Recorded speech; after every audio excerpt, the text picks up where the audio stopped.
I'm Matt. I'm Mel, And I'm Lisa. and this is the No Fear Cast, the podcast where we dissect horror and all the things that scare us. This is the 14th episode of Season 7, and we are joined by special guest David Gillotta. David Gillotta is Associate Professor of English in the Humanities Department at the University of Wisconsin, Platteville, where he teaches courses in writing, literature, and film. He has published widely on American humor, and he is the author of the book Ethnic Humor in Multiethnic America and the editor of the journal Studies in American Humor. David is also a lifelong fan of horror, and his newest book, Dead Funny: The Humor of American Horror, coming out in July, he fuses his love of humor with his passion for horror. All right, so David Gillotta, thank you for joining us. Thank you for having me. Yeah, so we are here to talk about your new book that is coming out this summer. So I don't know, I thought you'd be the best person to kind of tell us a little bit about the book and I don't know, give us a short pitch for our listeners. Sure. Yeah, absolutely. So the book, it's called Dead Funny: The Humor of American Horror.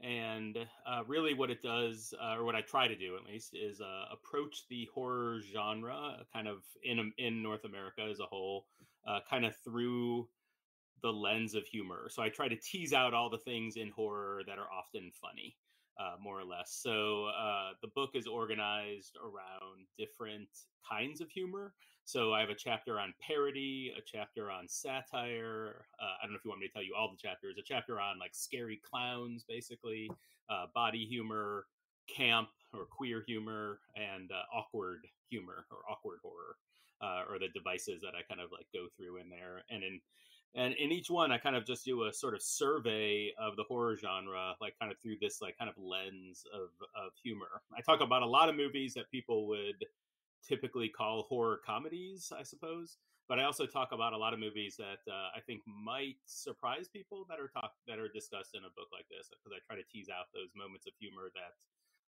are kind of lurking in all the different pockets of the horror genre. I have a question about your organization right off the Absolutely. bat. I Sure. think it's interesting that you have a section devoted to clowns. Yes. Okay. Yeah. Why do clowns get their own special section there? So, well, and you know, and I said that probably a little bit wrong. So the chapter is on not specifically just clowns. It's on what I call comic monsters. So monsters that are funny in some way or another. So the title of the chapter is actually Clowns, Fools, and Dummies. So in that chapter, I talk about clowns, which obviously there's like Pennywise or, you know, Terrifier and, you know, lots of other evil clowns in horror movies. But really any kind of monster that is performative and tells jokes and things like that. So I take this all the way back to like Claude Rains's Invisible Man in the James Whale one, which kind of inspired Mark Hamill's voice portrayal of the Joker, like the kind of evil laugh and all that. But then I also talk about fools, which are monsters that are not so funny, but or don't tell jokes themselves so much, but are laughed at instead, or like the butt of a joke. So a good example of that, even though it's not a very funny movie, humor is important in it, is Carrie, De Palma's 1976 version, right? So like being laughed at kind of creates her, I don't know, monstrosity, I guess. And then I talk about like evil dolls and dummies a little bit towards the end of that chapter too, and ventriloquist dummies in particular. You know, I'm really curious because, I mean, my mind is kind of going a mile a minute right now because I've often thought that horror and comedy are kind of, I don't know if you would, I don't know how I would put that. They're almost like two sides to the same coin, because Absolutely. A lot of times when we laugh at whatever it is on the screen, if it's just a pure comedy, sometimes that feels mean to me because we're watching somebody usually go through something like embarrassing or kind of horrific. Sure, absolutely. And then in horror, even in some of the like most gruesome of horror movies that aren't really billed as horror comedies, there's moments that I find myself laughing, and it makes me question like why I'm laughing at what's on the screen. So I don't know. I'm really curious. how you kind of entered into this like particular academic like how did you get to that Venn diagram of like here's Okay. humor and horror? That's a great question, and I totally agree. There's lots of moments. I really think of horror and humor, or horror and comedy, as kind of different like sides of the same coin. Like, they even kind of pull from a really similar toolbox. I think, they rely on surprise. Just all these different devices that they're used. But I got into it. I've been a humor scholar, I guess, if you can call me that, like forever. And I mean, a while. My first book came out like 10 years ago, and it's on ethnic humor, kind of straight book on comedy. And I've always been a longtime fan of horror. And what really got me into this was Jordan Peele's Get Out. Because I was already a big fan of Jordan Peele, and I'd written an article on his show Key and Peele. So when I heard he was making a horror movie, Get Out, I was very excited. And I thought the movie, one of the things that I thought Get Out did remarkably well was balance humor elements with horror elements. And particularly what I found was that a lot of times the humor, it wasn't comic relief, but it was like feeding the horror, or like complementing it in some way, rather than just being like a break for audiences. It was often like these funny moments that actually increase the tension in the movie at the same time. And so I was thinking about Get Out a lot. And of course, Get Out had a lot of controversy because it was regarding its humor, because it was nominated for Best Picture in the comedy or musical category at the Golden Globes, which made a lot of people angry. And so this was my entry point into it. And then once I started thinking about Get Out, and I was looking at all of Jordan Peele's influences, and then I started thinking, I was like, really, all the things I'm saying in Get Out, I think I could say about the entire horror genre, right? At least in American film or North American film. But I think beyond that too. I just had to have a focus of some sort. But it was definitely Jordan Peele that got me into it. I'm trying to think of, because so I have a background in writing, obviously. Sure. And then I also have been kind of getting into more like the film side of things. And one of the things I always hear is that horror comedies are like notoriously hard to pull off. Sure. Which I guess I can see that, because you do have to know both things really well in order to do them well. But there's also, it's hard for me to think of, many things that don't have at least a little bit of both in them. Sure. And now you mentioned Jordan Peele, which I agree, that seems like to be a natural thing. What are some of your other favorites? Because I've been trying to run through my head of some of like my favorite horror comedies, or even just horror that I would also say kind of fit in that Get Out category that could be comedies as well. So as you were kind of working through this book, what were some standout ones to you? So two movies that pop into my mind right away when I get asked that question are Bride of Frankenstein, which I think, from contemporary viewers, probably most contemporary viewers don't find Bride of Frankenstein to be, or any of the James Whale, which all four of James Whale's horror movies, I think, are both really funny, but use the horror devices really well. But Bride of Frankenstein in particular, it's so, I don't know, the double entendres, and it just and Ernest Thesiger's performance as Dr. Pretorius, and everything about that movie I find to be hysterically funny, but all of the gothic horror elements are there.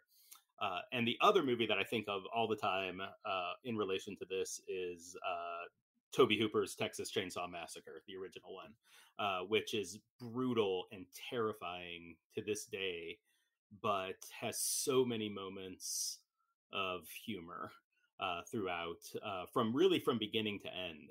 I'd be happy to give examples. I don't know how much you guys want to talk about Texas Chainsaw Massacre or whatever, but but the whole like weird family dinner scene towards the end, when they're trying to like slaughter the final girl with the old grandpa, and he's basically mummified, and there's all these like weird family kind of squabbling that's happening in the family there. There's a weird scene where they pick up this hitchhiker who ends up being part of the family, and he's like in the book, I describe him as like a sort of like demented Harpo Marx, because he just keeps pulling different things out of his pockets and like showing them to people, like pictures of cows, and he pulls out like a gun, like gunpowder and like matches, and he's lighting fires in their van. I don't know. The whole thing is just like, I find to be very scary, but also like delightfully absurd in a way. And then of course there's Leatherface himself.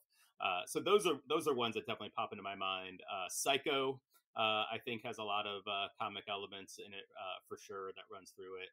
Just about almost anything with Vincent Price, just because his performance style was always so playful. So particularly the ones, any movie he did with William Castle or with Roger Corman, I find to be great examples of the kind of things that I'm looking into here also. Thinking about those examples, I'm not sure exactly the direction I want to go with this question, but there are a couple different things that are coming through my mind. Sure. I think it's fascinating that you're taking movies that we think of as like really scary and pointing out that there's humor in them, in addition to looking at movies. I think a lot of people would say Vincent Price movies are funny, whether they were trying to be or not. Sure. I feel like a movie like The Raven obviously was departing from the source material and went in an overtly comic, direction. For sure.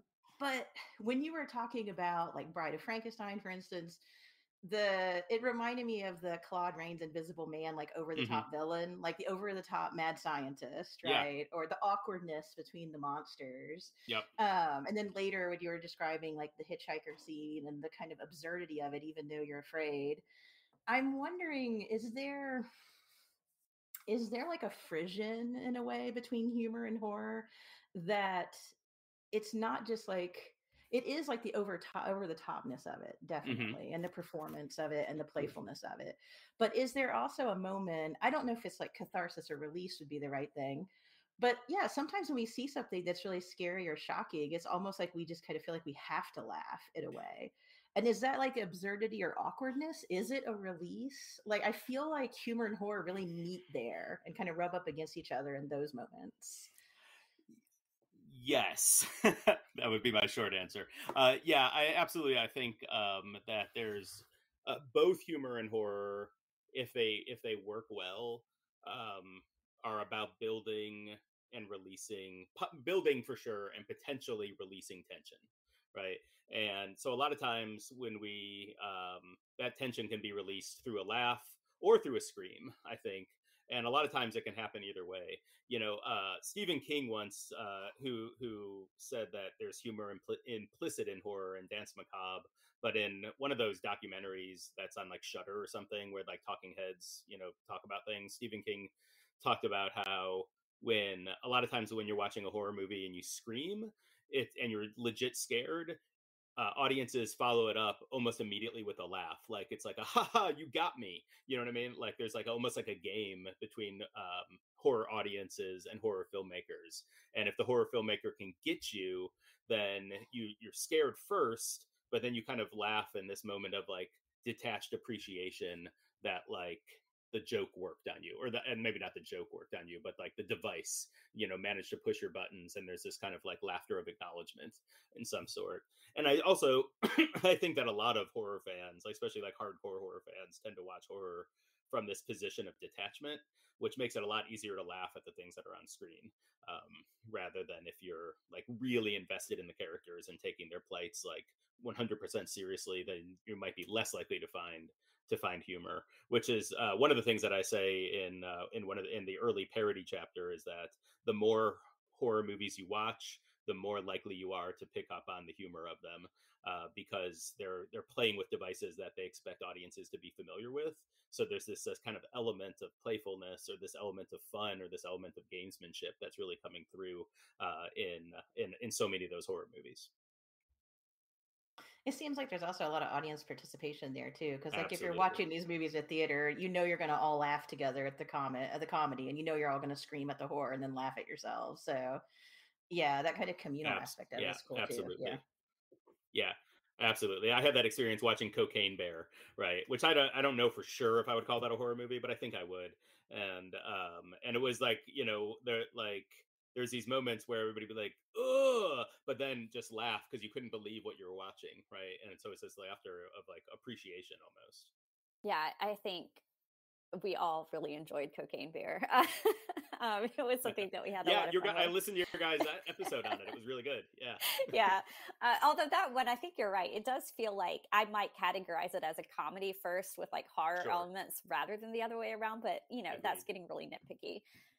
So my question is, kind of to follow up what you and Mel were talking about, how there's this kind of playfulness in a lot of horror movies, which I absolutely see that. I can think of, even some films that do feel dark, like you mentioned, the Texas Chainsaw Hmm. Massacre.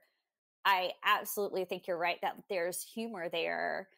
And, it almost serves, uh, I can see how that kind of awkward humor when you're watching this family, this really like disturbed family, adds to the tension that is playing in the scene and Hmm. what you worry is going to come, because there's something in seeing people like that on screen where you realize, oh, I'm laughing at them, but I'm also doing that because I don't know, like I can't trust what they're going to do next, and that's Sure. worrisome in a horror movie.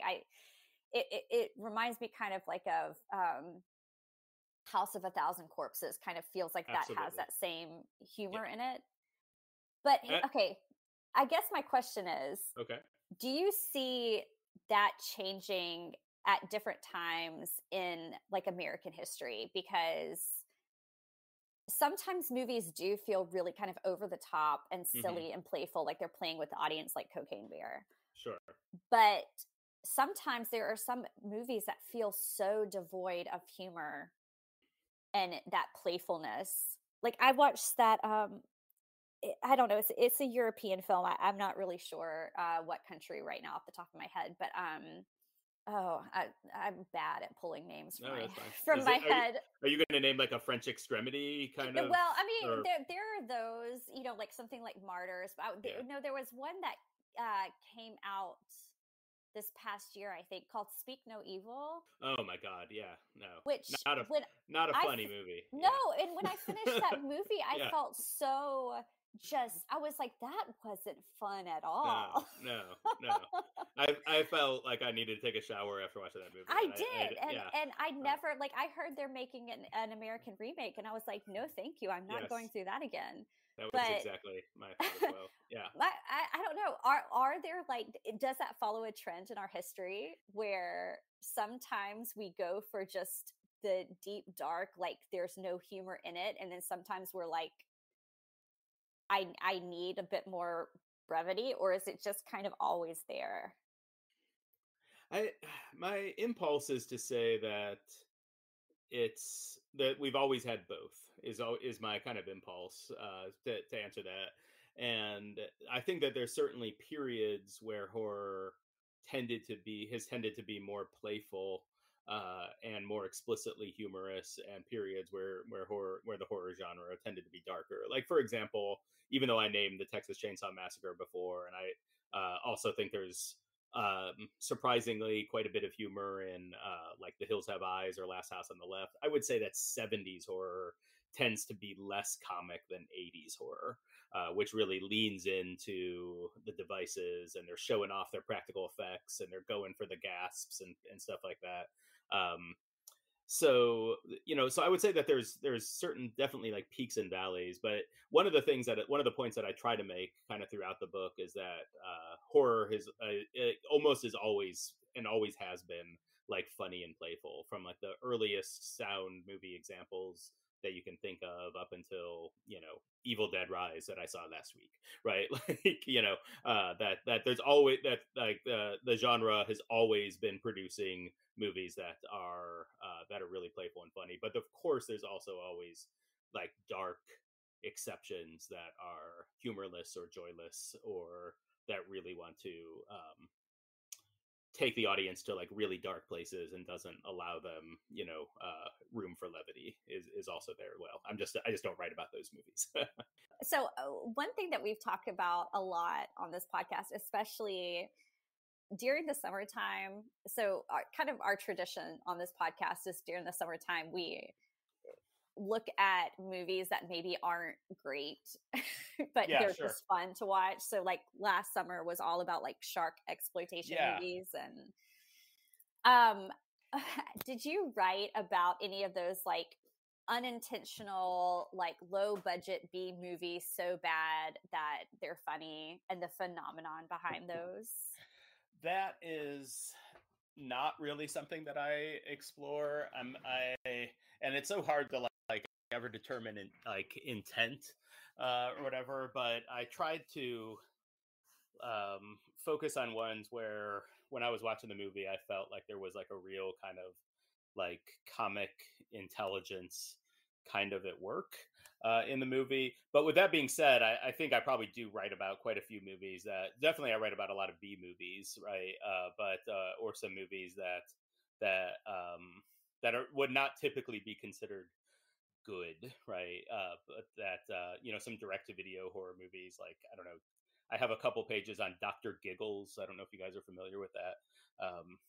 A slasher with a guy who just continuously spouts one-liners or whatever. But I feel like it's like even a movie like that it is kind of intentional, and that the filmmakers are using the like certain devices of humor like purposefully or intentionally, or if not the director, then there's a performer who is, or something like that is where I went for most of my focus. But I definitely think that like Sharknado, I would argue is funny on purpose because of the hyperbole, right? Because it like takes like a thing that we're already familiar with, like a shark attack movie, and just dials it up to 11, right? And takes all of those elements, that have been super common since Jaws, and just leans into certain ones and goes very purposefully over the top with it.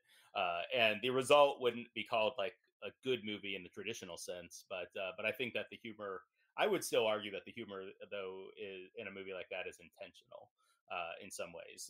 That they were never setting out to make a serious shark attack movie. They were being silly from the get go in something like that. So there's no chapter on Sharks of the Corn or anything like that. No. I do write briefly about Joe Dante's Piranha from as a parody of Jaws, and I think that all these different movies, Sharktopus and Sharknado and Sand Sharks and Cocaine Bear too, right? I think can all in some ways be viewed as a parody of Jaws, right? That it just it follows that template that Spielberg set out so well, and adapts it and leans into it and exaggerates so many of those elements for sure. And I think that Jaws started something, but I think with something like Piranha, Joe Dante was like, okay, I can use all of these same devices, but I can exaggerate them in certain ways to make them both funny and scary at the same time.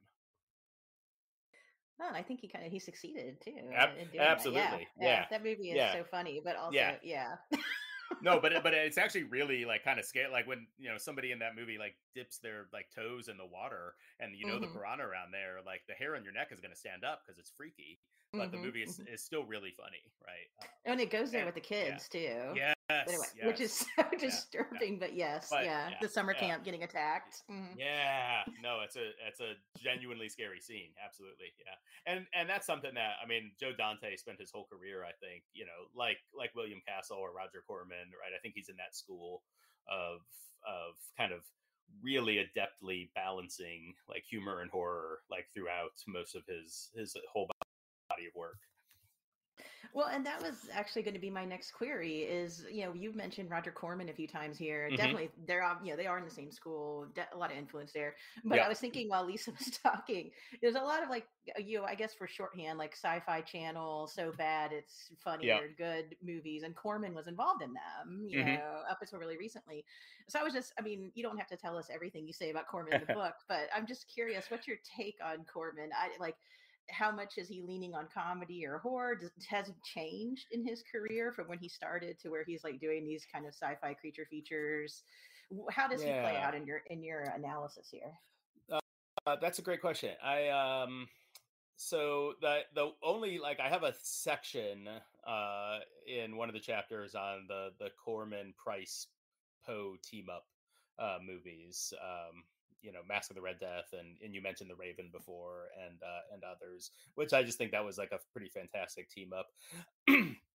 I'm not an expert on Roger Corman, but if I were to like say over the course of his career, I would say that in like his later movies, he maybe got a little bit more exploitative in some ways, like something like Humanoids of the Deep, which I'm not sure if you guys have seen, but has like basically like a bunch of like creature from the Black Lagoon style mermen just like sexually assaulting all the women in a town, right? And it's really exploitative like movie. He didn't direct it, but he produced it, and from what I've read, like really leaned into those parts. But Corman is a person that I would say like has understood from the beginning that people go to horror movies because they want to have fun, and being scared is part of that fun, but it's not the only part of it.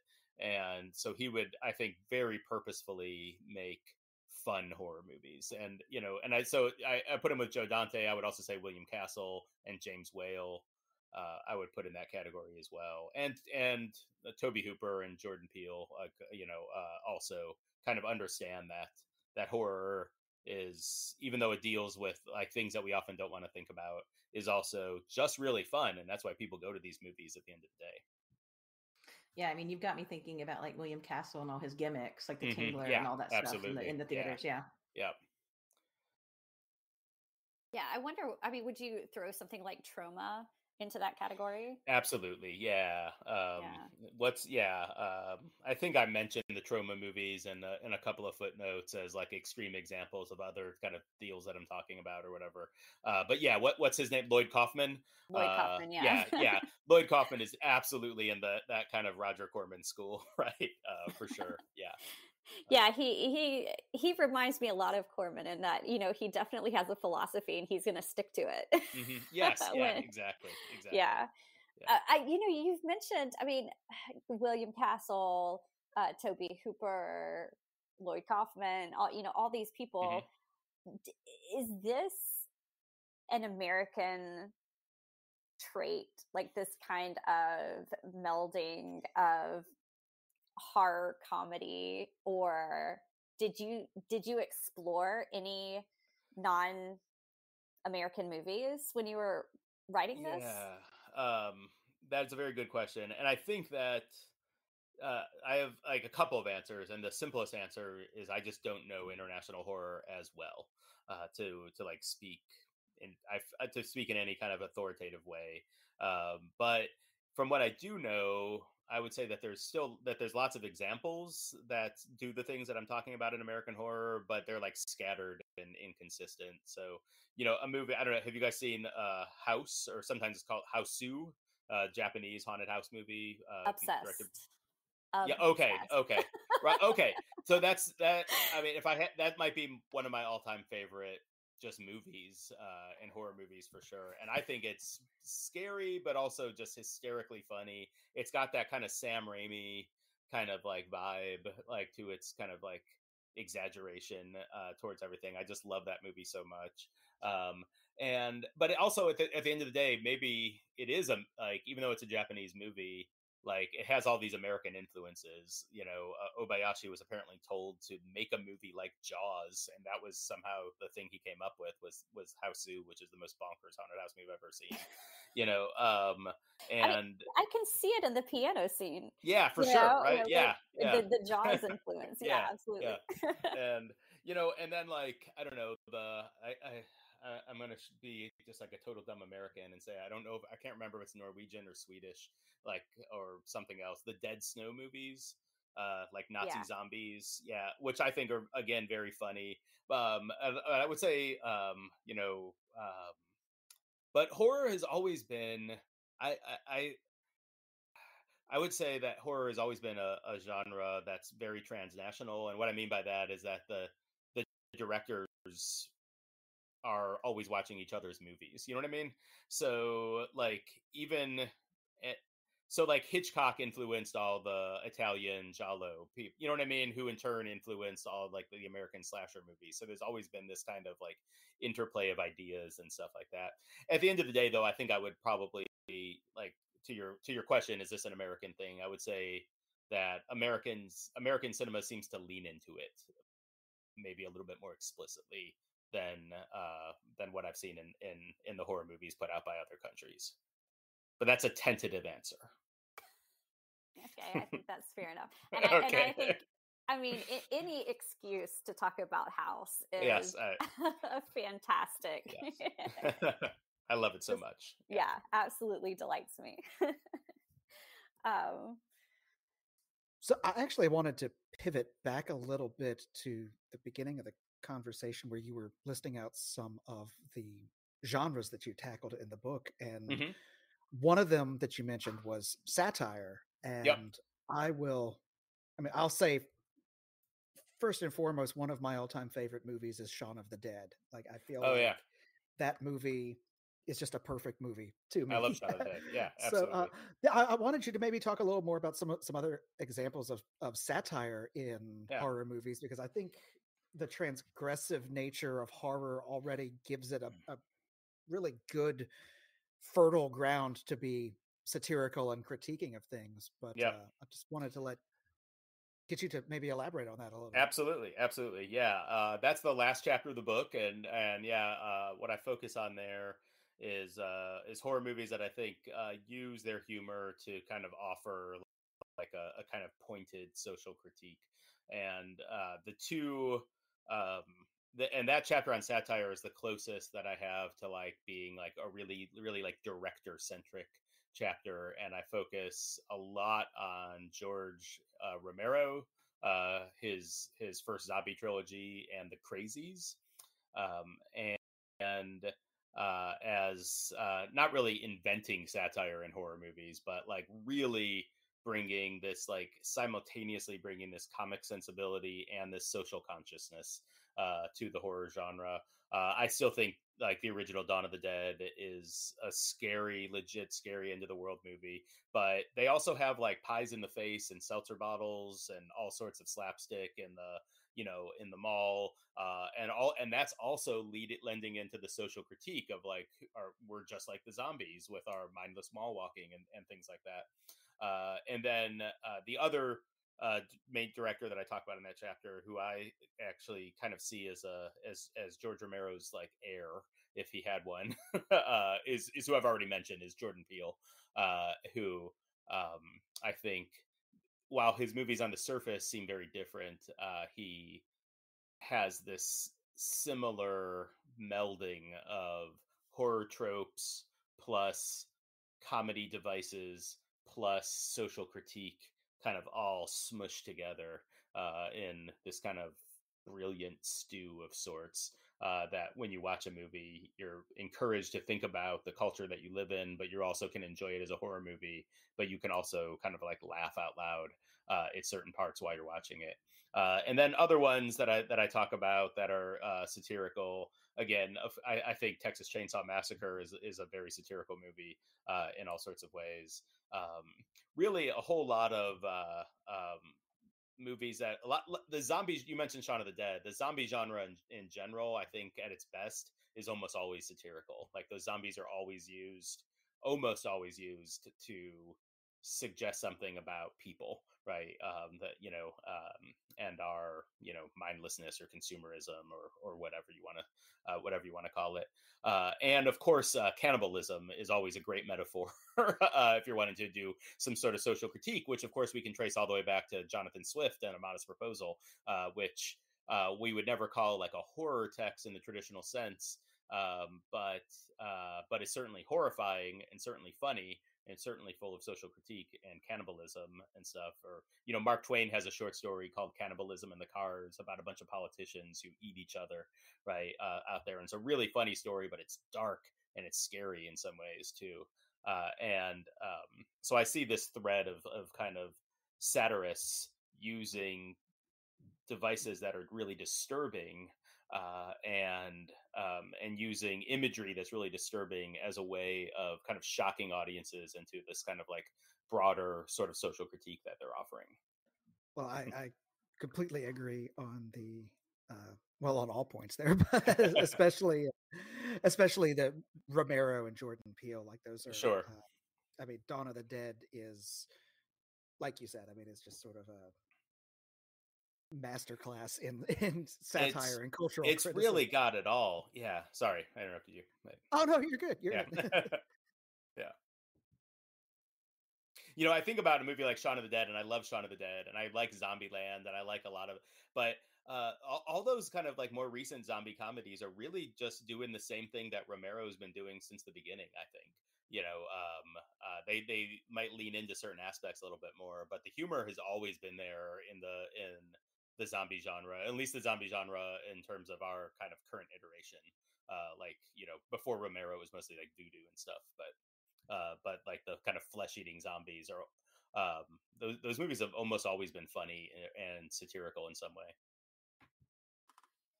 Well, and especially the scene at the end of Dawn of the Dead where the biker gang shows up, and it really, like you said, it becomes full on slapstick, yep. like Three Stooges level, literal pies in the faces, that sort of thing. Yeah, definitely. Yeah. When you talk about like zombies and cannibals, you mentioned cannibalism, which is I will. That's kind of one of those things that I feel like I get really excited about whenever I hear a new cannibal movie is coming out or a cannibal book. Nice. But one of my favorites, and I think it is because of what you said, is that, you know, it does lend itself so well to like satire and social commentary just based on American culture. It fits. But a movie that I feel like I don't remember hearing a lot of people talk about until recently, but is one of my favorites, is Ravenous. Oh, you know, I saw that a long time ago, and I don't remember it very well. Well, it just and it probably should have made the book. Oh yes, it definitely should, but yeah, it's one of those movies that I feel has such, I don't know, I hesitate to use it, but like dark humor, and plays it so perfectly. Just the kind of absurdity of is it like there. A historical movie? I'm trying to think if I'm remembering the right movie. Is it like it is? Like a yeah, piece? It's the one that's okay. Set, there's a fort kind of in the middle of nowhere, and these military men who I want to say like 19th century, and they go out on like a rescue mission, and it turns out that there's a cannibal, and then they kind of turn cannibalistic too, and it definitely plays with that kind of humor. Sure. I think I don't know. I at least wanted to give it a shout out. You mentioned like House, which is another one of my favorites, and then Ravenous. So I was like, that at least needs to get a mention here. No, that's great. Another one that I'll give a quick shout out to, if we're talking about satire and cannibalism, is Parents. I don't know. Directed by Bob Balaban, which is a fantastic like satirical kind of like parody of 1950s sitcoms and consumerism, and has this real glossy kind of like aesthetic to it, but is really dark but also really funny. Yeah, I mean, like Randy Quaid, right? Yeah, that's another great one that I like. I think I mean, maybe that does go back to like Texas Chainsaw Massacre, that it just is so embedded, kind of like the zombies. It's just, it becomes part of the genre that it's hard to escape.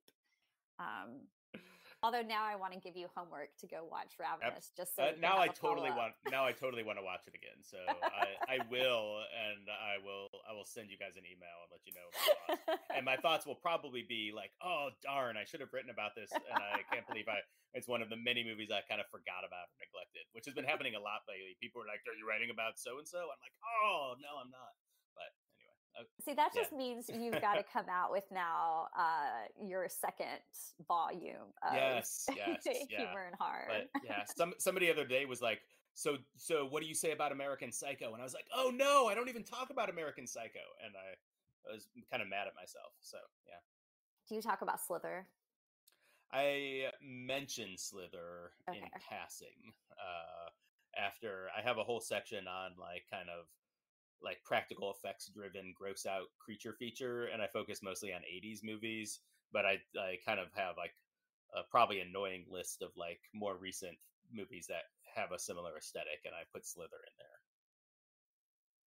Yeah, that feels like it would fit. I mean, it just has that. For sure. Yeah. Yeah. Okay, I promise I'm not going to play this game of just asking. No, it's fine. Include, I love it. But I don't know if I guess we would categorize this as horror because we've talked about it on the podcast. But I know it's a favorite of mine and Matt's and Mel's. But Mars Attacks. Wait, say it again. Mars. Oh, Mars Attacks. Okay, sorry. Yes. Yeah, I like that movie a lot, and I like Tim Burton a lot. But no, I don't write about it. Okay. All right. Well, David, can you tell us a little bit about like when the book is coming out? If you're going to plug it for people, where can they find it? Who's publishing it? Give us all those details. Sure, absolutely. Thanks. So yeah, it comes out on July 14th of this year. So really just around the corner, it's feeling like. And it's published by Rutgers University Press.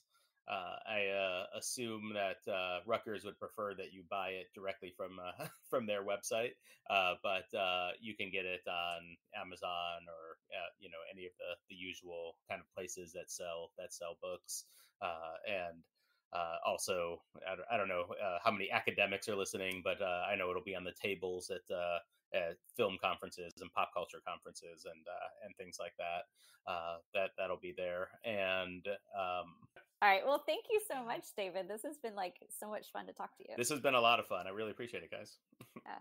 Well, we just want to say thank you again to David Gillotta for joining us for this episode. I know I enjoyed the conversation, and I know Mel and Lisa did as well. So thanks, David, for joining us, and we all look forward to reading your book, Dead Funny, The Humor of American Horror, once again available in July. We are at No Fear Cast on Twitter and Instagram, and we have a Facebook page as well. Our email is nofearcast@gmail.com. If you love what we're doing, consider supporting us on Patreon, or just rate and review us, which is entirely free, and it helps other listeners find us as well. Theme music is by Nicholas Gasparini, and we will be back in 2 weeks with a brand new episode.